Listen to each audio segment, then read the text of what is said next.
Hello बच्चों, hope so आप सारे अच्छे होंगे। So today we going to start our second part of the chapter light class 10th chapter 9। Okay, so chapter 9 का बचा हुआ पोर्शन आज हम करने वाले हैं। सो हमको स्टार्ट करना था। देखो, इससे पहले हमने क्या कर लिया था, हमने लाइट की कैरेक्टरिस्टिक्स के बारे में देखा था। ठीक है, हमने लाइट रे को एनालाइज करना सीखा था by the help of shadow. फिर इसके बाद हमने कुछ ऑप्टिकल फेनोमिनास को एनालाइज किया था, जो बताता है कि light has dual behaviour. Light can act as a wave and light can also act as a particle, right, by analyzing the diffraction pattern, polarization pattern and different other optical phenomena। इसके अलावा हमने laws of reflections को देखा था। हमारे पास दो type के laws of reflection थे, ठीक है, जिसमें पहला लॉ था कि angle of incidence is equal to angle of reflection. Second था आपका angle incident ray, reflected ray and normal all lie in the same plane, है ना। So this is the two laws we basically see in our previous class. और आज हम क्या करने वाले हैं बच्चों, आज हम पढ़ने वाले हैं अबाउट स्फेरिकल मिरर्स के बारे में। स्फेरिकल मिरर्स क्या होते हैं, इनको थोड़ा सा डीप एनालाइज करते हैं। तो लेट्स गेट स्टार्टेड। ठीक है, the reflecting surface of a spherical mirror may be curved inward और आउटवर्ड। जो रिफ्लेक्टिंग सरफेस होती है बच्चों, है ना, जो रिफ्लेक्टिंग सरफेस होती है स्फेरिकल मिरर की, मे बी कर्व्ड इनवर्ड और आउटवर्ड। भाई अंदर को भी कर्व्ड हो सकती है और बाहर को भी कर्व हो सकती है। देखो, ये इधर पर ये अंदर को कर्व है और तुम देखोगे ये बाहर को कर्व है। क्लियर है कि नहीं है? तो जो उसकी कर्विंग है ना, वो अंदर भी हो सकती है, बाहर भी हो सकती है। अ spherical mirror whose reflecting surface is curved inward, that is faces toward the center of the sphere, is called concave mirror। so basically वो spherical mirror जिसका reflecting surface उसके center of curvature की तरफ point out होता है। देखो, अब center of curvature कहाँ पर होता है, कैसे एनालाइज करेंगे। देखो, आपको कुछ नहीं करना, आपको spherical mirrors का एक complete sphere ड्रॉ करना है, राइट। तुम अगर इसका स्फेयर ड्रॉ करोगे पहले वाले केस का, तो इसका स्फेयर इस तरफ आएगा, है ना, इस तरीके से स्फेयर बनेगा। और ये जो स्फेयर बनेगा तो इसका सेंटर भी इस तरफ होगा। तो ये जो सेंटर है ना, इसको ही हम बोलते हैं सेंटर ऑफ कर्वेचर। और सेंटर ऑफ कर्वेचर की तरफ ये जो तुम्हारा रिफ्लेक्टिंग सरफेस है ना, वो सेंटर ऑफ कर्वेचर की तरफ है। तो ये तुम्हारा क्या है, कॉनकेव मिरर है। एक दूसरा तरीका देखो कॉनकेव मिरर को याद करने का कैसा रहता है। याद रखना, कॉनकेव मिरर हमेशा केव बनाएगा, गुफा बनाएगा। देखो यहाँ पर गुफा लाइक स्ट्रक्चर बन रहा है ना, और बाहर से पॉलिशिंग है, तो ये तुम्हारा क्या होगा, ये तुम्हारा कॉनकेव मिरर होगा। ठीक है, now a spherical mirror whose reflecting surface is curved outward is called convex mirror। और वो spherical mirror जिसका reflecting surface outward curved है ना, outward curved है, तो वो तुम्हारा क्या बनाएगा, convex mirror। तुम ये देखोगे यहाँ पर, अगर तुम देखोगे इसका सेंटर ऑफ कर्वेचर इस तरफ है, लेकिन उसकी reflecting surface centre of curvature से बाहर है। इस तरफ रिफ्लेक्टिंग सरफेस है, ये तो पॉलिश्ड है, ठीक है। तो इसको हम बोलते हैं तुम्हारा कॉन्वेक्स मिरर। ठीक है, कॉन्वेक्स मिरर बोलते हैं। आगे देखते हैं क्या बोलता है। द स्कीमेटिक रिप्रेजेंटेशन ऑफ, इसको मैं थोड़ा सा रब कर देता हूँ बच्चों, है ना, क्लियर रहेगा। तो इधर पर क्लियर है, अभी तक सारा पॉइंट क्लियर चल रहा है, कोई डाउट तो नहीं है। चलो लेट्स गेट स्टार्टेड। आगे क्या बोलता है, आगे ये बोला गया है, the semantic representation of these mirrors is shown below. You may note in these diagram that the back of the mirror is shaded. तुम देखोगे इन मिरर में पीछे वाली साइड शेडेड है। शेडेड का मतलब होता है पॉलिश्ड किया जाता है। याद रखना, मिरर जो है, मिरर अपने ऊपर आने वाली मोस्ट ऑफ द लाइट को रिफ्लेक्ट कर पाता है। क्यों कर पाता है? बिकॉज उसके आउटर साइड में ये पॉलिशिंग होती है। बेसिकली अगर कोई पूछे ये पॉलिशिंग किसकी होती है, तो इसमें तुम्हारे silver and your aluminium metal की कवरिंग होती है, विद रेड ऑक्साइड की लेयर चढ़ाई जाती है। क्या चढ़ाई जाती है? रेड ऑक्साइड की लेयर चढ़ाई जाती है। ठीक है, कभी देखना किसी भी मिरर को ओपन करके पीछे से पता चलेगा। सो बेसिकली ये क्या करता है, जो सिल्वर और तुम्हारे एल्यूमिनियम की कवरिंग होती है, ये इसको रिफ्लेक्टिंग बनाता है, और रेड ऑक्साइड की लेयर बेसिकली इन मेटल्स को प्रिवेंट करता है फ्रॉम कोरोजन, है ना। तो Ag और Al, अगर तुम्हारे मिरर में कोई भी गैप्स होता है, कोई भी कर्व्स होते हैं, कोई भी बेसिकली सरफेस अनइवन सरफेस होती है, उसको फिल करता है और उसको जो है प्लेन बनाता है। और रेड ऑक्साइड की लेयर Ag और Al को कोरोजन होने से प्रिवेंट करता है, और एक कवरिंग बना देते हैं तुम्हारे दूसरे साइड में, जिससे लाइट तुम्हारी क्रॉस होके इस मिरर को पार नहीं कर पाती, ठीक है। वो ओनली क्या कर पाएगी, वो ओनली रिफ्लेक्ट ही कर पाएगी। क्लियर है कि नहीं बच्चों, यहाँ तक होप सो आपको क्लियर हो गया होगा, ठीक है। नाउ आगे देखते हैं बच्चों, आगे क्या लिखा हुआ है। ये बोलता है you may now understand that the surface of the spoon curved inward. जो स्पून की सरफेस है ना, वो अंदर को कर्व रहती है, can be approximated to a concave mirror. तो उसको तुम कॉनकेव मिरर की तरह देख सकते हो। कभी तुमने देखा होगा, अगर मैं स्पून को ड्रॉ करूँ, सो लेट्स से ये तुम्हारा स्पून है, तो स्पून की जो इनसाइड वाली साइड होती है उसको तुम एक कॉनकेव मिरर की तरह ट्रीट कर सकते हो। क्लियर है कि नहीं है। नाउ आगे देखो, and the surface of the spoon bulged outward, और वो सरफेस जो पीछे को निकली रहती है, can be approximated to a convex mirror, और हम उसको जो है कॉन्वेक्स मिरर की तरह अप्रॉक्सीमेट कर सकते हैं, मान सकते हैं। नाउ नेक्स्ट क्या बोलता है, before we move further on spherical mirrors we need to recognise and understand the meaning of a few term. तो हमें उससे पहले कुछ टर्म्स को अंडरस्टैंड करना होगा। These terms are commonly used in discussion about spherical mirror, जो कि स्फेरिकल मिरर के डिस्कशन में कॉमनली यूज्ड होने वाली है। नाउ क्या बोलता है, the centre of the reflecting surface of a spherical mirror is a point called pole. तो भाई ये पहला तुम्हारा बहुत इंपॉर्टेंट डेफिनेशन आ जाती है पोल की। देखो बच्चों, पोल का सबको पता रहता है कि पोल होता क्या है। बेसिकली बोला है centre of the reflecting surface. Reflecting surface मैंने ये बनाई, मान लेते हैं ये तुम्हारा एक कॉनकेव मिरर था, कॉनकेव मिरर का ये रिफ्लेक्टिंग सरफेस है। तो ये बोलता है क्या, the centre of the reflecting surface of a spherical mirror, spherical mirror का है ना centre of reflecting surface. Reflecting surface का सेंटर कहाँ पे ये है ना, centre of the reflecting surface of a spherical mirror is called its pole. उसको क्या बोला जाता है, पोल बोला जाता है। क्लियर है कि नहीं है, ठीक है। तो तुम्हारे रिफ्लेक्टिंग सरफेस, स्फेरिकल मिरर का रिफ्लेक्टिंग सरफेस का centre is your pole. Definition आएगी if your board examination, pole की कुछ भी अपनी तरफ से डेफिनेशन नहीं लिखनी, यही डेफिनेशन लिखनी है which is given by your NCERT. तो इसको जो मैं हाईलाइट भी कर रहा हूँ, ठीक है, और तुम भी इसको जो है प्रॉपरली अपने दिमाग में बैठा लेना, ठीक है। कुछ भी नहीं लिखना, पोल की यही एग्जैक्ट डेफिनेशन को मेंशन करना है, ठीक है। होप सो इतना क्लियर होगा, पक्का है, ठीक है। चलो, सो क्या बोलता है बच्चों, it lies on the surface of the mirror. तो याद रखना, पोल जो है मिरर की सरफेस के ऊपर लाई करता है। The pole is usually represented by the letter P, और पोल को हम कौन से लेटर से रिप्रेजेंट करते हैं, लेटर पी से रिप्रेजेंट करते हैं, ठीक है। तो इधर पर लिख देता हूँ, तो pole is represented by letter P, ठीक है। होप सो बच्चों इतना क्लियर होगा, आगे बढ़ रहे हैं फटाफट से, ओके। तो ये क्या बोलता है, इधर पर देखो, the reflecting surface of spherical mirror forms a part of a sphere. तो याद रखना, जो रिफ्लेक्टिंग सरफेस होता है ना, वो एक स्फेयर का पार्ट होता है, ठीक है। This sphere has a centre, और तुमको पता है हर स्फेयर का अपना एक सेंटर होता है।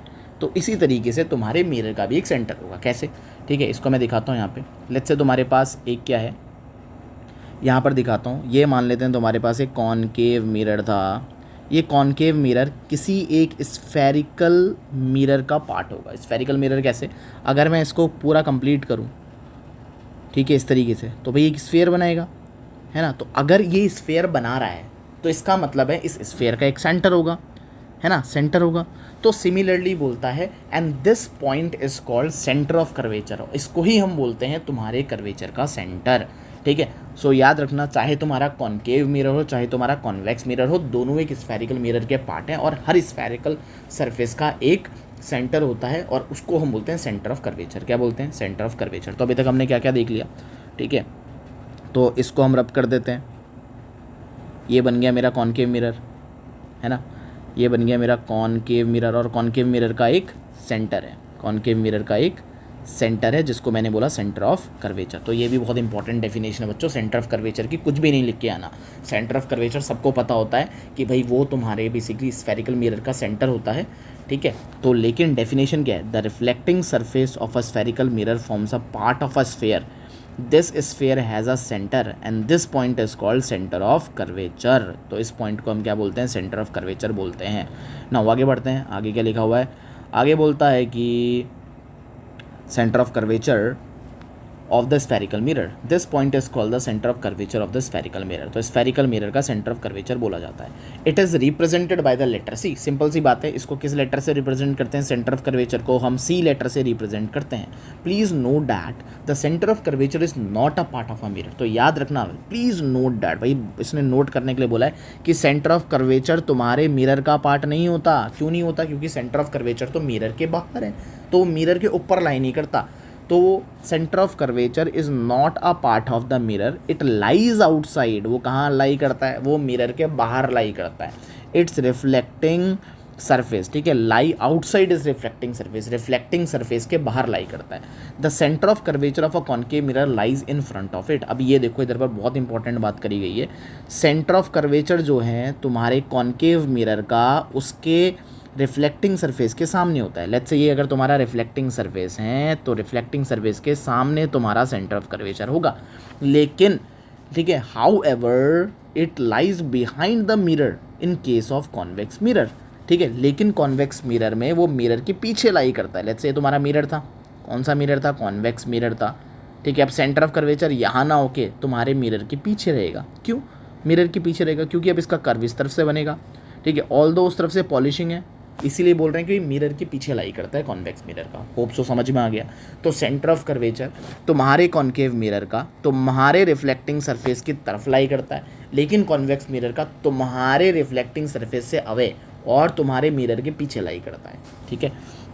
तो यही बोला गया है, इसको भी अगर अंडरलाइन करना है तो कर सकते हो भाई, इंपॉर्टेंट पॉइंट है। Centre of curvature of a concave mirror lies in front of it, center of curvature of a concave mirror lies in front of it, however it lies behind the mirror in case of convex mirror, ठीक है, मगर it lies behind the mirror, वो कहाँ लाई करता है? lies behind the mirror in case of a convex mirror. You may note this in figure 9.2, the radius of the sphere of which the reflecting surface of the spherical mirror forms a part is called radius of curvature. अब याद रखना बच्चों, ये जो centre of curvature है, centre of curvature से पोल की दूरी को हम बोलते हैं तुम्हारा, क्या बोलते हैं? हम बोलते हैं रेडियस ऑफ कर्वेचर। क्या बोलते हैं? Radius of curvature. तो इधर पर देखो, ध्यान से देखो क्या लिखा हुआ है, the radius of the sphere, the radius of the sphere of which the reflecting surface of a spherical mirror forms a part. तो तुम्हारे स्फेयर का रेडियस, ठीक है, कहाँ से? तुम्हारे रिफ्लेक्टिंग सरफेस से, ठीक है, कहाँ तक का? तुम्हारे सेंटर ऑफ कर्वेचर तक का, उसको हम बोलते हैं radius of curvature of a mirror. क्या बोलते हैं? Radius of curvature of a mirror. तो रेडियस ऑफ कर्वेचर देखो बच्चों क्या होती है, सेंटर ऑफ कर्वेचर और पोल की जो होती है ना, पोल की डिस्टेंस को हम रेडियस ऑफ कर्वेचर बोलते हैं। क्या बोलते हैं? रेडियस ऑफ कर्वेचर बोलते हैं। तो इसमें डेफिनेशन क्या दे रखी है ना, डेफिनेशन थोड़ा सा बोल सकते हैं कि घुमा के दे रखी है, तो उतना घूमना नहीं है तुम्हें बस सिंपल ये समझना है कि भाई रेडियस ऑफ कर्वेचर क्या है। Radius of curvature is basically a radius of a spherical mirror from its reflecting surface to centre of curvature, ठीक है। या तो सिंपल जो एनसीईआरटी का है वही लिखो, radius of a sphere of which the reflecting surface of a spherical mirror forms a part is called the radius of curvature of the mirror. तो रेडियस ऑफ कर्वेचर की ये भाई एकदम बढ़िया डेफिनेशन एनसीईआरटी ने दे रखी है, तो यही अगर मेंशन करोगे तो कर लेना, ठीक है। ऑल दो थोड़ी सी घुमावदार है मगर यही करनी पड़ेगी, ठीक है। It is represented by the letter R. Radius of curvature को हम आर लेटर से रिप्रेजेंट करते हैं, letter R. You may note that the distance P C is equal to the radius of curvature. तो तुमको पता चलेगा जो डिस्टेंस है पी सी क्या है? पोल और सेंटर ऑफ कर्वेचर की, वो तुम्हारी किसके बराबर है? वो तुम्हारे रेडियस ऑफ कर्वेचर के बराबर है, ठीक है। The distance P C is equal to the radius of curvature. Imagine a straight line. तुम क्या कर सकते हो अब इसके बाद? क्या बोलता है? एक इमेजिन करो, एक स्ट्रेट लाइन है, imagine a straight line passing through the pole, जो पोल से पास हो रही है, and the centre of curvature से पास हो रही है। पोल से पास हो रही है और सेंटर ऑफ कर्वेचर से पास हो रही है, किसके? ऑफ स्फेरिकल मिरर के। तो एक लाइन को इमेजिन करो जो कि पोल से पास हो रही है और सेंटर ऑफ कर्वेचर से पास हो रही है। ये लाइन देखा जो मैंने लाइन बनाई थी, एक लाइन को इमेजिन करो बोलता है, ठीक है। फिर से इस लाइन को मैं दिखाता हूँ कैसे लाइन है। बोलता है एक लाइन को इमेजिन करो जो कि सेंटर ऑफ कर्वेचर और पोल से पास हो रही है, ठीक है। This line is called the principal axis. ये लाइन को हम क्या बोलते हैं? This line is called the principal axis. Principal axis की डेफिनेशन भी आ गई भैया, ठीक है। क्या बोलो? देखो क्या, line passing through the pole and centre of curvature of a spherical mirror called the principal axis, उसको हम क्या बोलते हैं, प्रिंसिपल एक्सेस बोलते हैं। कौन सी, हम बोल सकते हैं कि imaginary line, imaginary line, imaginary straight line, imagine की जगह इमेजिनरी कर देना, imagine a imaginary straight line passing through pole and the centre of curvature of a spherical mirror, this line is called principal axis, उसको हम क्या बोलते हैं, principal axis. तो ये जो लाइन है ना, इसको हम बोलते हैं प्रिंसिपल एक्सेस। और प्रिंसिपल एक्सेस कहाँ से पास होती है, ये एक इमेजिनरी लाइन है जो तुम्हारे सेंटर ऑफ कर्वेचर और पोल से पास होती हुई जाती है। Remember that the principal axis is normal to the mirror, याद रखना ये जो प्रिंसिपल एक्सेस होती है ये मिरर के एक्सेस के नॉर्मल होनी चाहिए to the mirror at its pole. और कहाँ पर होनी चाहिए, नॉर्मल पोल में। सो बेसिकली प्रिंसिपल एक्सेस, क्या हमेशा कोई भी स्ट्रेट लाइन डाल दो प्रिंसिपल एक्सेस, अगर मैं ऐसे करके स्ट्रेट लाइन डाल दूँ क्या प्रिंसिपल एक्सेस होगी, नहीं। प्रिंसिपल एक्सेस तभी होगी, ठीक है, जब वो तुम्हारे रिफ्लेक्टिंग सरफेस के नॉर्मल हो और तुम्हारे पोल से जा रही हो। तो पोल से जाना उसका वेरी इंपॉर्टेंट। तो सारी lines straight line principal axis नहीं होती, ओनली वही लाइन प्रिंसिपल एक्सेस होती है which is passes from centre of curvature then passes from pole and make a 90 degree angle with the pole only, ठीक है, उसको हम बोलते हैं प्रिंसिपल एक्सेस। ठीक है, let us understand an important term related to mirror through an activity. ठीक है, तो बोलता है एक्टिविटी के थ्रू मिरर के कुछ इंपॉर्टेंट टर्म्स को देखते हैं। तो अब बोलता है do not look the sun directly, sun को डायरेक्टली मत देखना भाई, ठीक है, और ना ही मिरर से टकरा कर तुम अपनी सन को देखना, वो हार्मफुल हो सकता है, तुम्हारी आइज़ को डैमेज कर सकता है। तो बोलता है hold a concave mirror, concave mirror को होल्ड करो, ठीक है, hold a concave mirror in your hand and direct its reflecting surface towards the sun, और उसकी रिफ्लेक्टिंग सरफेस को क्या करो, सन की तरफ पॉइंट आउट करो, ठीक है। Direct the light reflected by the mirror, और मिरर से जो लाइट रिफ्लेक्ट होकर आ रही है उसको डायरेक्ट करो sheet of a paper held close to the mirror, जो मिरर के पास रखी गई है उसकी तरफ फोकस करो। Move the sheet of a paper back and forth, अब जो तुम्हारी पेपर की शीट है उसको आगे और पीछे को मूव करो। Until you find on the paper sheet a bright sharp spot, तब तक करते रहो जब तक तुमको ये ना लगे कि तुम्हारे पेपर के ऊपर एक ब्राइट स्पॉट बनने लग गया है, ठीक है। होल्ड द मिरर, फिर उस पोजीशन में जहाँ पर तुम्हारा एक ब्राइट स्पॉट बन गया है, होल्ड द मिरर, उधर पर मिरर को होल्ड करो और पेपर को होल्ड करो इन the same position for a few minutes. What do you observe, क्या ऑब्जर्व होगा, तब तुमको ऑब्जर्व होगा कि पेपर क्या करने लग गया है। देखो the paper at first begins to burn producing smoke, तो पेपर जो है जलना स्टार्ट हो जाएगा और क्या प्रोड्यूस करेगा, स्मोक को प्रोड्यूस करेगा।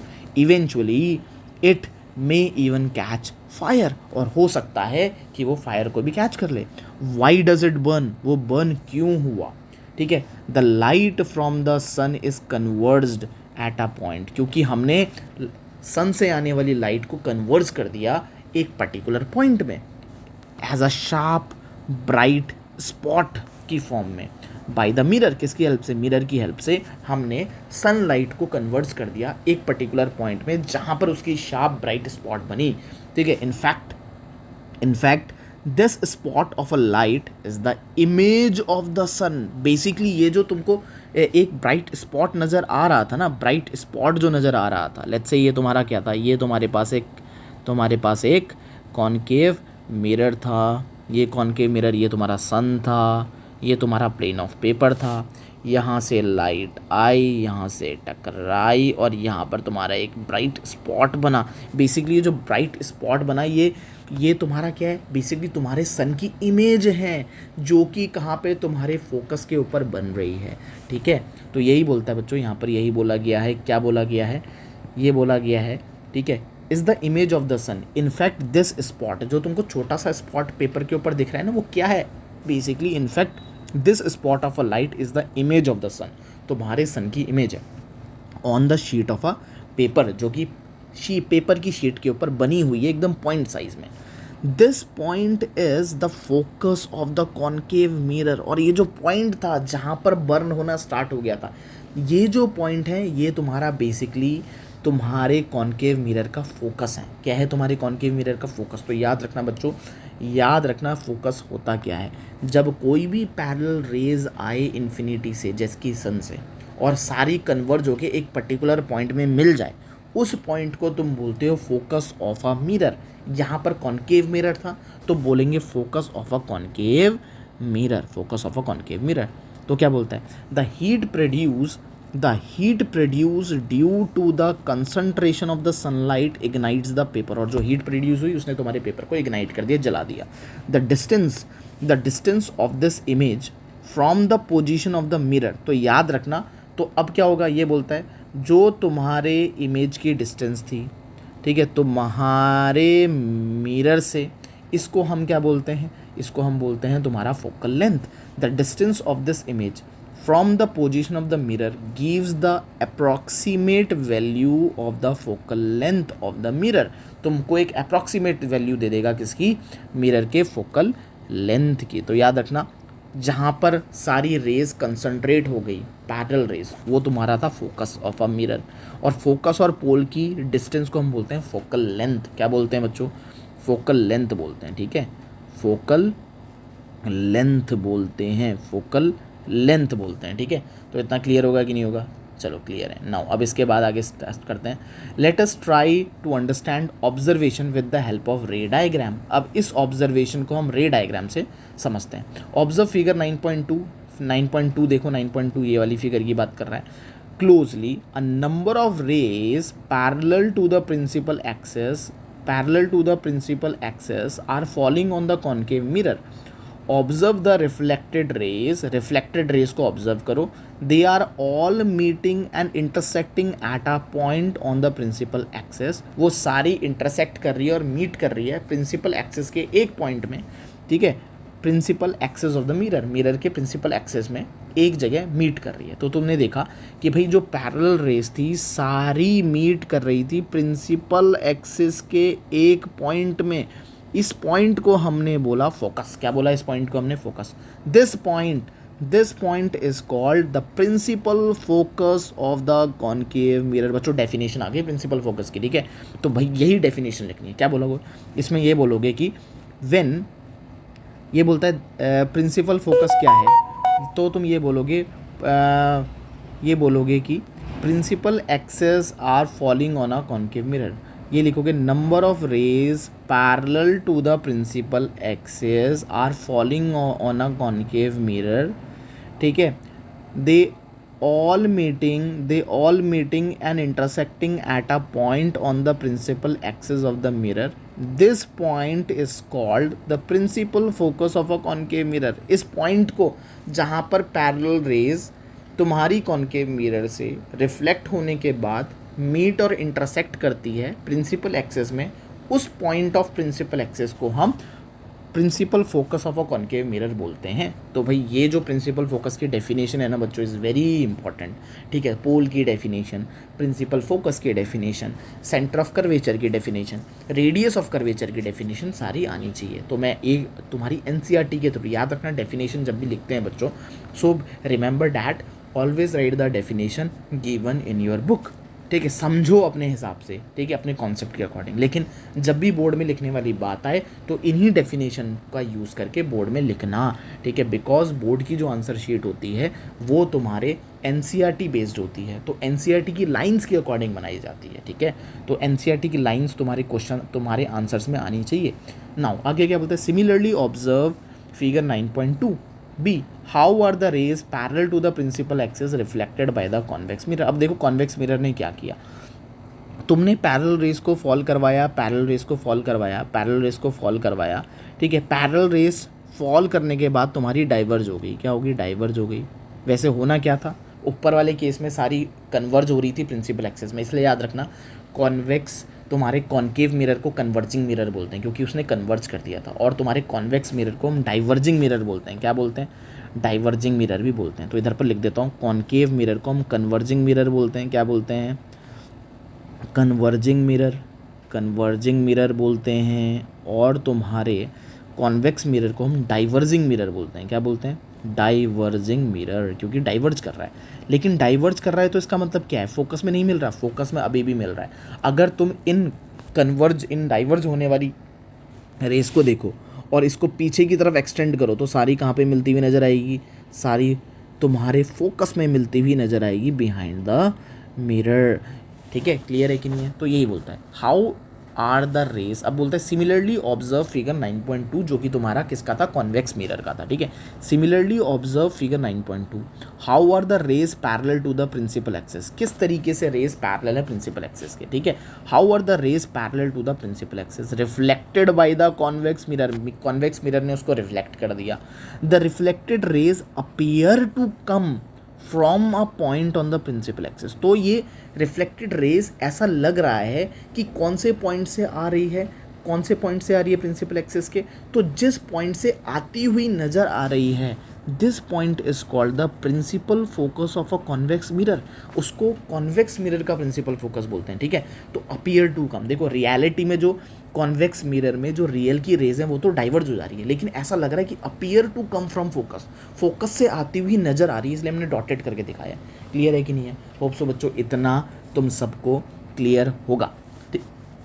The principal focus is represented by the letter F, और प्रिंसिपल फोकस को हम कौन से लेटर से रिप्रेजेंट करते हैं, लेटर एफ से रिप्रेजेंट करते हैं, ठीक है। तो ये देखो ये भी जो है इधर पर कॉन्वेक्स, देखो कितना, एक कॉन्वेक्स का एक थोड़ा सा अलग केस है, तो इसको तो पक्का तुम्हें रिमाइंड करके रखना है दिमाग में। क्या बोलता है, the rays parallel to the principal axis reflected by the convex mirror. पहली बात तो सिंपल सी है, जो भी पैरेलल रेज होती है प्रिंसिपल एक्सिस के ऊपर फॉल करती है वो कॉन्वेक्स मिरर से रिफ्लेक्ट हो जाती है। The reflected rays appear to come from a point on the principal axis, the reflected rays appear हो रही है, दिख, वैसे रियलिटी में जानी रही अपीयर टू, ठीक है, appear to come from point on the principal axis, ऐसा लग रहा है कि वो प्रिंसिपल एक्सिस के किसी पॉइंट से आ रही है, ठीक है। This point is called principal focus of a convex mirror, इस पॉइंट को हम कॉन्वेक्स मिरर का प्रिंसिपल फोकस बोलते हैं, ठीक है। डबल अंडरलाइन कर लेता हूँ, डिफरेंस क्लियर हो जाएगा, ओके। तो ये समझ में आ गया होगा एकदम बढ़िया तरीके से, ठीक है। तो वहाँ से आती हुई नज़र आती है, अपीयर टू बी कम, और प्रिंसिपल फोकस को हम रिप्रेजेंट करते हैं फ्रॉम द लेटर एफ।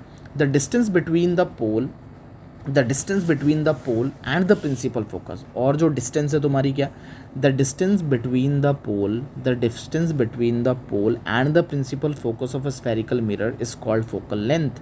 क्या बोला, distance between the pole and the principal focus of a spherical mirror is called the focal length, and focal length is represented by the letter F, letter F से उसको represent करते हैं, ठीक है।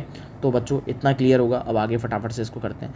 The reflecting surface of a spherical mirror, अब ये बोलता है जो स्फेरिकल मिरर का रिफ्लेक्टिंग सरफेस होता है is by and large spherical, तो बेसिकली वो एक स्फेयर का ही पार्ट होता है, एक बड़े से स्फेयर का एक छोटा सा पार्ट है, बाई एंड लार्ज स्फेरिकल, ठीक है। द सरफेस, ये बोलता है the surface then has a circular outline, तो जो सरफेस होती है उसकी एक सर्कुलर आउटलाइन होती है, क्या होती है, एक सर्कुलर आउटलाइन होती है।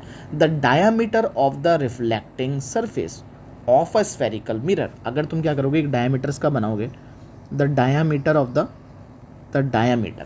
Of the spherical mirror is called aperture. So basically इसका जो अपर्चर होता है ना, बेसिकली इसको अपर्चर बोलते हैं, ठीक है। ये अपर्चर जो है ना काइंड ऑफ तुम्हारा एक डायामीटर की तरह है, किसकी तरह, diameter of the spherical mirror की तरह एक्ट करता है, ठीक है। तुम्हारे रिफ्लेक्टिंग सरफेस का डायामीटर होता है, तो इसको हम बोलते हैं अपर्चर। क्या बोलते हैं, अपर्चर बोलते हैं। क्या बोलते हैं, अपर्चर बोलते हैं, ठीक है। तो जो तुम्हारा कर्व्ड सरफेस है ना, this curved surface is called aperture. बच्चों ये अपर्चर की जो डेफिनेशन है ना वो तुमको ढंग से करनी पड़ेगी। देखो क्या लिखा हुआ है, the reflecting surface of the spherical mirror, ये तो समझ में आ गया, जो रिफ्लेक्टिंग सरफेस होती है वो तुम्हारे एक स्फेयर का ही एक बड़े स्फेयर का छोटा सा पार्ट है। The surface then has a circular outline, तो स्फेरिकल सरफेस की एक सर्कुलर आउटलाइन होती है।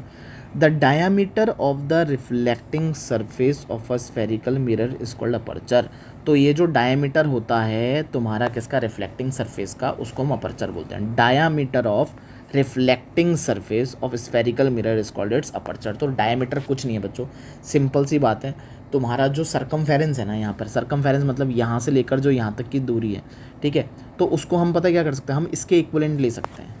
ये डायमीटर है इस रिफ्लेक्टिंग सरफेस का, क्योंकि ये इतना कम कर्व है, मतलब बेसिकली कर्व तो है लेकिन इसकी जो लेंथ है ना और इसकी लेंथ है वो बहुत सेम है, तो हम इसको बोल सकते हैं diameter of the reflecting surface. तो सिंपल सी बात है, जो कर्व तुमको दिख रहा है इसको हम अपर्चर बोलते हैं, ठीक है। लेकिन एनसीईआरटी ने इसको बोला है diameter of the reflecting surface. क्या बोला है? रिफ्लेक्टिंग सरफेस का डायामीटर बोल दिया। क्या बोल दिया? रिफ्लेक्टिंग सरफेस का डायामीटर, ठीक है। बस इतना याद रखना, कंफ्यूज नहीं होना इधर, इस पॉइंट में बहुत इंपॉर्टेंट है भाई। रिफ्लेक्टिंग सरफेस का क्या है? Diameter of reflecting surface, reflecting diameter है, ठीक है, डायामीटर। ओके, आगे ही बोलता है in the figure 9.2 distance mn represent the aperture. तो जो डिस्टेंस mn है वो तुम्हारे अपर्चर को रिप्रेजेंट कर रहा है। ये जो mn है, mn ये तुम्हारे अपर्चर को रिप्रेजेंट कर रहा है। क्लियर है कि नहीं है?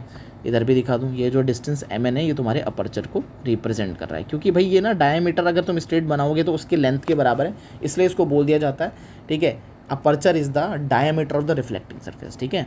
नाउ अब आगे क्या बोला गया? आगे ये बोलता है कि आगे देखें, distance mn represent the aperture, we shall consider in our discussion only such spherical mirror whose aperture is much smaller। तो बेसिकली हम क्या करेंगे, हम अब हमारी डिस्कशन में उन स्फेरिकल मिरर्स का यूज़ करेंगे जिनका अपर्चर उनके रेडियस ऑफ कर्वेचर से बहुत छोटा हो। रेडियस ऑफ कर्वेचर से बहुत छोटा होना चाहिए, मतलब वो ज़्यादा कर्व नहीं होना चाहिए, ज़्यादा कर्वेचर नहीं लोगे, ठीक है। ज़्यादा कर्वेचर लेने से क्या होता है, अगर लेट्स से कभी भी रेज आ रही है तो हो सकता है टकरा के वो दोबारा से मिरर से मल्टीपल रिफ्लेक्शन करने लग जाए। तो याद रखना, हमेशा जो कर्वेचर हम लेंगे वो तुम्हारे रेडियस ऑफ कर्वेचर से बहुत छोटा होना चाहिए, बहुत छोटा होना चाहिए, ठीक है। तो ये भी बहुत इंपॉर्टेंट पॉइंट है। क्यों बड़ा नहीं होना चाहिए? ठीक है, बड़ा इसलिए नहीं होना चाहिए, अगर ज़्यादा कर्वेचर हुआ तो अपने अंदर ही इंटरनल रिफ्लेक्शन करने लग जाएगा, ठीक है। जो इमेज फॉर्मेशन होनी चाहिए वो इमेज फॉर्मेशन नहीं होनी चाहिए। तो बोलता है तो इसलिए इसने बोला गया है we shall consider in our discussion only such spherical mirror whose aperture is much smaller than its radius of curvature, जिसका अपर्चर उसके रेडियस ऑफ कर्वेचर से बहुत छोटा है।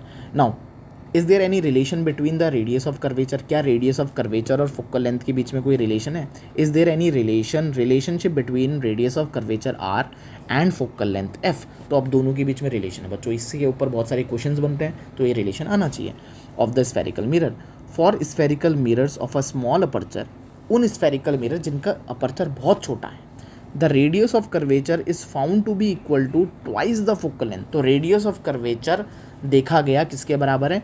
Radius of curvature is equal to twice of the focal length. Focal length का 2 times है ना, focal length का 2 टाइम्स है, ठीक है, twice the focal length. We put this as, तो हम इसको कैसे लिख सकते हैं? आर इज इक्वल टू में 2f लिख सकते हैं। क्लियर है कि नहीं है? For spherical mirrors of the small aperture the radius of curvature is found to be equal to twice the focal length, ठीक है। हम इसको लिख सकते हैं आर इज इक्वल टू में 2f। This implies that principal focus of a spherical mirror, ये बताता है कि जो तुम्हारा this implies that the principal focus of a spherical mirror lies midway, ठीक है। जो प्रिंसिपल फोकस है वो तुम्हारा बीच में लाई करता है पोल के और सेंटर ऑफ कर्वेचर के। मतलब अब जो भी पढ़ा एक बार उसको तुरंत मैं इधर पर जो है क्या कर देता हूँ, इंटरप्रेट करता हूँ, ठीक है। देखो बच्चों, हमने अभी तक क्या क्या पढ़ लिया? हमने ये पढ़ा कि हमारे पास क्या होते हैं, हमारे पास स्फेरिकल मिरर है। स्फेरिकल मिरर का एक छोटा सा पार्ट तुम कट कर दोगे तो वो 2 टाइप के मिरर को क्रिएट करेगा। अगर रिफ्लेक्टिंग सरफेस कर्व्ड इनवर्ड है तो वो तुम्हारा क्या होगा, और सेंटर ऑफ कर्वेचर के फ्रंट में है तो वो तुम्हारा होगा कॉनकेव मिरर, ठीक है। अगर ये सेंटर ऑफ कर्वेचर है, रिफ्लेक्टिंग सरफेस का एक सेंटर पॉइंट जो होता है उसको हम पोल बोलते हैं। एक इमेजिनरी लाइन जो सेंटर ऑफ कर्वेचर और पोल से पास हो रही है उसको हम प्रिंसिपल एक्सेस बोलते हैं। सेंटर ऑफ कर्वेचर और पोल की जो डिस्टेंस होती है उसको हम रेडियस ऑफ कर्वेचर बोलते हैं, ठीक है, रेडियस ऑफ कर्वेचर बोलते हैं। अब हमने जब पैरेलल रेस को पास करवाया तो पैरेलल रेस को पास करवाने के बाद हमने देखा कि रेज एक पॉइंट में जाके कन्वर्ज हो जा रही थी, उस पॉइंट को हमने बोला प्रिंसिपल फोकस, ठीक है, principal focus of a spherical mirror. हमने ये देखा कि ये जो तुम्हारा फोकस था, ठीक है, प्रिंसिपल फोकस और पोल की जो डिस्टेंस होती है इसको हम बोलते हैं फोकल लेंथ। क्या बोलते हैं? Focal length. हमने ये देखा जो तुम्हारा रेडियस ऑफ कर्वेचर होता है वो 2 टाइम्स ऑफ फोकल लेंथ होता है, ये भी हमने देखा। इसको ये जो तुम्हारी जो स्फेरिकल सरफेस है, याद रखना हमारा जो स्फेरिकल अपर्चर होता है उसका रेडियस, उसकी जो लेंथ होती है वो रेडियस से हमेशा छोटी होनी चाहिए, ठीक है। तो इसको हम बोलते हैं अपर्चर। क्या बोलते हैं? अपर्चर। तो अपर्चर की डेफिनेशन हमने क्या बोला था? It is the diameter of a reflecting surface का डायमीटर है। क्लियर है कि नहीं? ये तुम्हारा अपर्चर हो गया, सेंटर ऑफ कर्वेचर हो गया, फोकस हो गया। सेंटर ऑफ कर्वेचर पोल की दूरी को रेडियस ऑफ कर्वेचर, और तुम्हारे फोकल लेंथ, तुम्हारे फोकस और पोल की दूरी को फोकल लेंथ बोला। रेडियस ऑफ कर्वेचर और फोकल लेंथ में क्या डिफरेंस, क्या रिलेशन है? R इज इक्वल टू में 2F। तो अभी तक ये सारी बातें हमने इधर पर करी थी, ठीक है। हमने सबकी डेफिनेशंस देखी और रिलेशन देखे। अब इसके बाद हमारा आता है स्फेरिकल मिरर, इसको मैं पढ़ाऊंगा in the next class. So hope so बच्चों इतना समझ में आया है। अगर समझ में आया है so like and subscribe to our channel VP educator. Thank you.